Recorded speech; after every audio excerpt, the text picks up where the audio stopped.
ये डरावना वीडियो नेपाल का है। ये इमारत 5 मंजिला है और पानी उससे भी ऊंचा, और जो लोग यहां खड़े थे उन्हें 10 सेकंड का भी मौका नहीं मिला। ये तस्वीर नेपाल तिब्बत बॉर्डर की है, तिब्बत के इमिग्रेशन सेंटर की, जहां 1 सेकंड पहले सब कुछ ठीक था और अगले सेकंड सब कुछ खत्म हो जाता है। ये तबाही जो आज नेपाल ने झेली, इसे पूरी दुनिया ने आज देखा, और जब देखा तो दुनिया की रूह कांप गई, क्योंकि तिब्बत से निकला सैलाब नेपाल को रौंदता हुआ गुजरा है। हिंदुस्तान इसको लेकर इसलिए व्यथित है क्योंकि नेपाल के साथ साथ इसमें हमारे भी 105 लोग लापता हैं। वो लोग जो भोलेनाथ के दर्शन करने कैलाश जा रहे थे, अब उनके घरों का फोन नहीं लग रहा।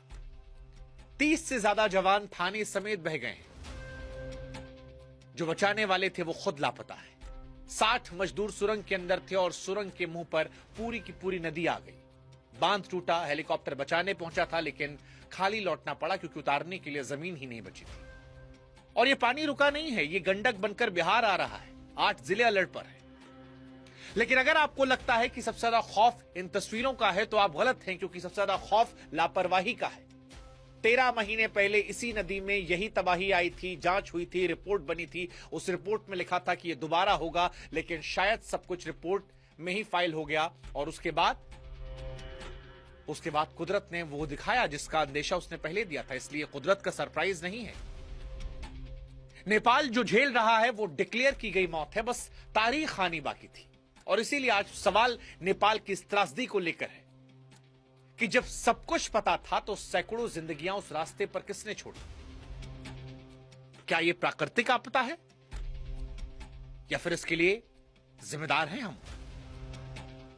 नमस्कार, मैं हूं शुभांकर मिश्रा और आज नेपाल के लिए सारी दुनिया दुआएं कर रही है। लेकिन दुआओं के साथ साथ आज हम ये समझेंगे कि यह पानी आया कहां से। 13 महीने पहले जब वार्निंग दी गई थी तो फिर उससे सबक क्यों नहीं लिया गया? 26 अगस्त बुधवार सुबह करीब 8:30 बजे तिब्बत की तरफ से लिंदे नदी में कुछ होता है, गड़गड़ाहट। चश्मदीद बताते हैं कि ऐसी आवाज आई जैसे ज्वालामुखी फटा, और ये नदी नीचे आकर कहलाती है भोटे कोशी। वहां से चली तो सीधे उस दरवाजे पर पहुंची जहां से नेपाल चीन का सारा व्यापार गुजरता है। फिर वहीं पर बॉर्डर पर वो दरवाजा जहां से भोलेनाथ के यात्री तिब्बत में घुसते हैं, कैलाश जाते हैं। यानी उस सुबह मौत ने वो दरवाजा चुना जहां सबसे ज्यादा लोग खड़े थे, ट्रक वाले, मजदूर, पुलिस वाले और यात्री।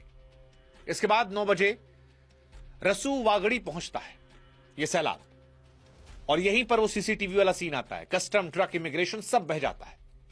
9:15 बजे जिले के